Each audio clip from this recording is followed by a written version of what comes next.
July 27న చంద్రగ్రహణం ఏ రాశుల వారికి అదృష్టం కలిసి వస్తుందో తెలుసా? జూలై 27వ తేదీ ఆషాఢ శుక్ల పక్ష పౌర్ణమి శుక్రవారం నాడు చంద్రగ్రహణం ఏర్పడుతోంది.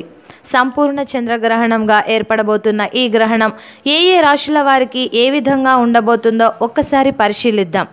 ఉత్తరాషాఢ, శ్రవణ నక్షత్రాలపై ఈ గ్రహణ ప్రభావం చూపుతుంది. అందుకే ఈ రెండు రాశుల వారు శాంతులు తప్పకుండా చేయించుకోవాలి.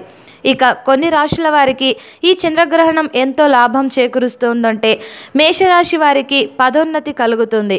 ఎవరైతే ఇప్పుడు ఉద్యోగంలో ఉన్నారో వాళ్లకు ప్రమోషన్స్ వచ్చే అవకాశం ఉంది. ఇక వృషభ రాశి వారికి వీళ్లకు ఏనాటి నుంచో గల అనారోగ్య సమస్యలు తొలగిపోతాయి. మిథున రాశి వారికి అకారణంగా వచ్చే నిందల నుంచి బయటపడతారు. కర్కాట రాశి వారికి ఉండే మనస్పర్ధలు తొలగిపోతాయి. సింహరాశి వారు అప్పుల బాధలు, ఆర్థిక ఇబ్బందుల నుంచి బయటపడే అవకాశం ఎక్కువగా ఉంది. కన్యా రాశి వారు సంతానం లేని ఎవరైనా ఉంటే వారికి సంతానోత్పత్తి కలుగుతుంది. తులారాశి వారికి గృహలాభం చేకూరుతుంది. వృశ్చిక రాశి వారికి కోర్టు వ్యవహారాలు చక్కబడతాయి. ధనస్సు రాశి వారికి సంతోష సౌఖ్యాలు అనుభవిస్తారు. మకర రాశి వారు అనారోగ్యం నుంచి బయటపడతారు. కుంభరాశి వారు ఇక గతంలో పోగొట్టుకున్న ఆస్తులను తిరిగి పొందుతారు.